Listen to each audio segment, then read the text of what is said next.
Olá, bem-vindos. Eu sou Haroldo Maranhão, este é o canal Vejam os Sinais. E eu continuo então aqui nesse tema dos quatro ventos do vídeo 1. Eu recomendo que você assista se você caiu aqui direto no vídeo 2, porque no 1 eu mostro para vocês o quão claro, pelo menos para mim, se torna quando eu organizo os textos de Jesus no sermão profético de Mateus 24, li também o texto de Marcos e comparei com Apocalipse capítulo 6 e 7, que ali as pessoas, a gente pode discutir qualquer questão de arrebatamento, se é pré, se é mid, se é pós, a gente pode realmente entrar nessas discussões que são muito saudáveis, discussões saudáveis, debate de ideias, eu acho muito importante e necessário, né? Ainda mais em tema tão intenso assim. Agora, ninguém pode me dizer, pelo menos eu considero assim, né, que ali não há um arrebatamento em curso, como eu compartilhei com vocês. E ali, então, se a gente entende esse contexto como um arrebatamento efetivo acontecendo, ninguém pode dizer que aquele é um arrebatamento que ninguém sabe o dia nem a hora. Por quê?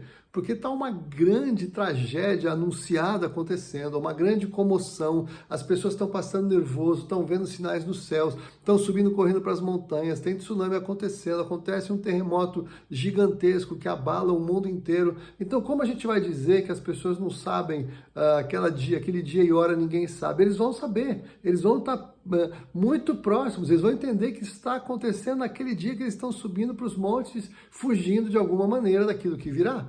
Então esse é um arrebatamento muito difícil de a gente dizer que alguém não vai saber o dia ou a hora, porque a conjuntura toda que está em curso, ela claramente aponta para aquele evento que vai se desenrolar na sequência.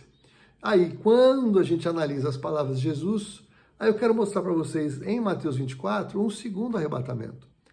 E aqui que a coisa pega, porque eu sei que há alguns irmãos que entendem esse texto de uma maneira diferente. Eu vou tratar disso agora com muito cuidado, muito respeito, mas vou divergir. Então, por favor, abra sua Bíblia aí no Evangelho de Mateus, capítulo 24, eu vou ler de 36 a 42, aí eu vou explicar para vocês por que esse arrebatamento aqui é claramente aquele que ninguém sabe o dia nem a hora, senão o Pai, porque ele acontece subitamente, na vida diária acontecendo, cotidiana acontecendo, e um é tirado e o outro é deixado, e é aqui que eu quero falar com você com mais calma. Então, Mateus 24, 36. Mas a respeito daquele dia e hora, ninguém sabe, nem os anjos dos céus, nem o Filho, senão o Pai. Pois assim como foi nos dias de Noé, também será a vinda do Filho do Homem. Porquanto, assim como nos dias anteriores ao dilúvio, comiam e bebiam, casavam e davam-se em casamento, até o dia em que Noé entrou na arca, e não o perceberam, senão quando veio o dilúvio e os levou a todos, assim será também a vinda do Filho do Homem. Então 2 estarão no campo, um será tomado e deixado o outro, 2 estarão trabalhando no moinho, uma será tomada e deixada a outra. Portanto, vigiai, porque não sabeis em que dia vem o vosso Senhor. Então veja, aqui nós estamos entendendo o quê? A comparação que Jesus faz no dilúvio, e aqui se você ler os outros evangelhos, você vai ver que ele ainda acrescenta os dias de Ló também, mas eu vou voltar nisso com um pouco mais de calma. Aqui ele exclusivamente ele trata como foi nos dias de Noé. Até os dias de Noé, a vida de todas as pessoas era uma vida normal. Tinha só uma pessoa desequilibrada construindo um barco no meio da cidade, num lugar que nunca tinha chovido até aquele dia, centenas de anos nunca tinha chovido, tinha só um orvalho que irrigava a terra, como a Bíblia diz, né? Então, veja, nunca tinha acontecido nada parecido. O que as pessoas estavam fazendo? Casando, dando-se casamento, vivendo a vida normal, mas tinha o Noé, como a Bíblia o apresenta em Hebreus, capítulo 11, eu vou colocar aqui para você, o pregoeiro da justiça. Então Noé, enquanto ele edificava a arca, ele falava, olha pessoal, presta atenção, porque vai vir aqui, vai vir o juízo, vai vir o dilúvio, entra na arca para ser salvo, porque se você ficar aqui, você vai passar pelo juízo, você vai ser afogado. não é? É isso que Noé estava pregando a justiça de Deus acerca do pecado e que aquele mundo estava absolutamente corrompido. Vale a pena você ler o capítulo 6 de Gênesis e entender a gravidade da situação que levou Deus a destruir o mundo antigo pelas águas do dilúvio. Então, o que acontece? A salvação estava em entrar na arca. Os que ficaram fora da arca sofreram a consequência do juízo, e a consequência do juízo foi que todos morreram afogados. Agora, quando a gente lê o que vai acontecer nos próximos dias adiante de nós, a gente vê que a grande tribulação é uma calamidade, mas ela não vai matar todo mundo junto, como foi nos dias de Noé. Até porque aqui não é uma exegese completa, que tudo que vai acontecer tem um paralelo exato, mas é um princípio, é uma figura, a figura de Noé no juízo do dilúvio.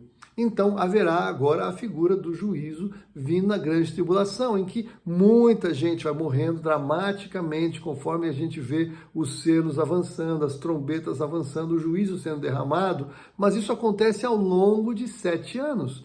Então o juízo vem, mas não é o juízo final, é o juízo sobre a terra, em que os mortos vão se apresentar no juízo final, os que ficarem eventualmente vivos, alguns vão entrar vivos no reino milenar. Nós já vimos isso, mas a gente pode falar sobre isso em outra oportunidade.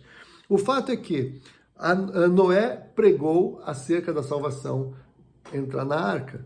Hoje nós temos o quê? Não temos um Noé pregando, temos a igreja de Jesus pregando acerca do fato de que o juízo vem. Estamos aqui edificando a arca da salvação, que não é igreja prédio, mas é a igreja, uma identidade, uma figura profética como a noiva do Senhor. Então estamos edificando, entre muitas aspas, a noiva, estamos preparando a noiva.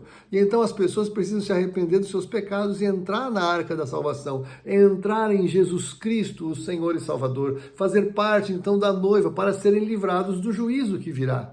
E o que acontece? Da mesma maneira que Noé foi tirado daqui, foi elevado pelas águas do dilúvio, então ele subiu com a arca, a mesma figura profética, não é uma exegese, não há o mesmo critério de hermenêutica para comparar ponto a ponto, é isso que eu quero ser muito claro.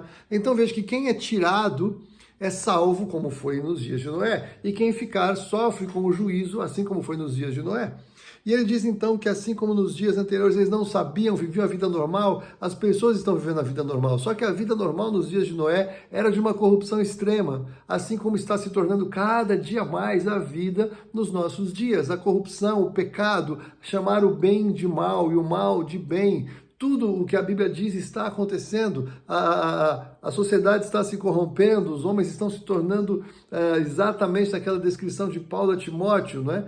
Desafeiçoados, irados, infiéis aos contratos, desobedientes, rebeldes, toda sorte de malignidade está acontecendo.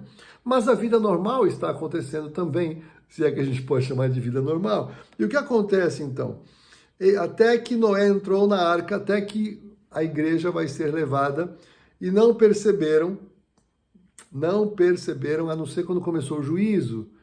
Então aqui me parece exatamente a figura de um arrebatamento meio escondido, um arrebatamento discreto, esse arrebatamento que acontece nessa descrição de Jesus. E o que ele diz? Então 2 estarão no campo, um será tomado e o outro deixado.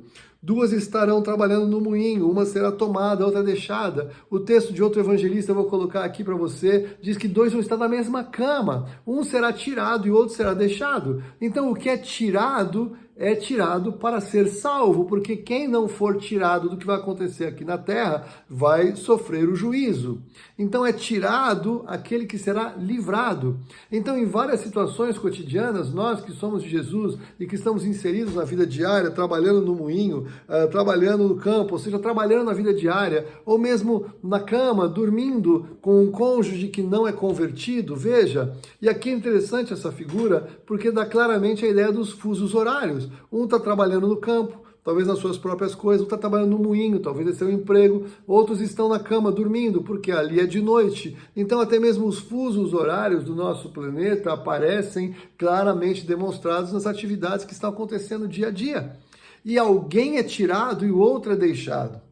Quem é tirado é livrado. Quem é deixado, como nos dias de Noé, sofre o juízo. Quem é tirado, como Noé, é livrado. Quem é deixado, como aquela população do planeta naqueles dias, sofre as consequências da grande tribulação, a ira de Deus que vai ser derramada contra o planeta. Então veja que é um arrebatamento muito discreto, não estão esperando.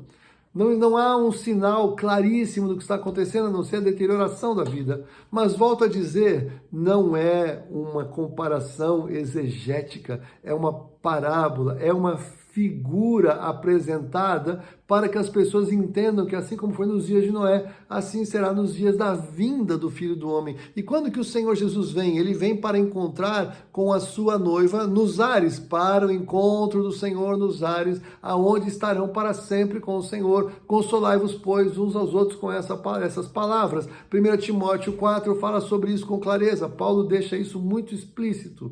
Então eu vou marcar esses textos com você. Então veja, comparando o arrebatamento que eu mostro para você no vídeo 1, com este arrebatamento que eu mostro para você no vídeo 2, eu deixo claro que são eventos distintos. O que a gente faz com isso? Cada um pode pensar como quiser. Eu já falei para vocês, eu creio que há um evento, então, você pode me chamar de que eu creio no arrebatamento parcial. Então, primeiro é levada a noiva, depois todos os cristãos são levados ao segundo evento. Falar que é 2 arrebatamentos é muito desajeitado, mas também é uma figura que eu posso ver aqui. São colheitas distintas, isso cabe na figura das colheitas, que é a origem agrícola de Israel. O que eu quero dizer para você é, nós temos que perceber que na Bíblia há algo claro, que nós percebemos 2 eventos distintos, muito distintos um do outro, que falam acerca do arrebatamento da igreja. Eu vou falar sobre isso num terceiro vídeo para você, para destrinchar um pouco mais isso para você entender o que eu creio, o que eu estou propondo. E eu já falei aqui no início dessa série, o que eu creio não tem contraindicações. Mas eu te convido a fazer um exercício de estudar a sua Bíblia, leia os textos na sua Bíblia, sem pressupostos para ler o que está escrito. Eu estou fazendo uma leitura literal do texto literal, em português, claro, né? Simples de se ler e de perceber 2 eventos distintos na fala de Jesus. E eu te convido a refletir sobre isso, para chegar à conclusão do que você crê acerca desse momento tão importante na história da igreja, que é o arrebatamento da noiva. Eu oro para que Deus nos dê sabedoria, revelação pelo Espírito Santo, que nos ensina todas as coisas, discernimento para ler o que está escrito e compreender que o que está escrito aponta para algo um pouco diferente do que ultimamente tem sido ensinado acerca do arrebatamento da noiva. Ok? Essa é a minha contribuição para os seus estudos. Se você tiver dúvidas, manda para mim. Teria o maior prazer de responder. Que Deus te abençoe. Até o próximo vídeo, o terceiro desta série, se Deus quiser.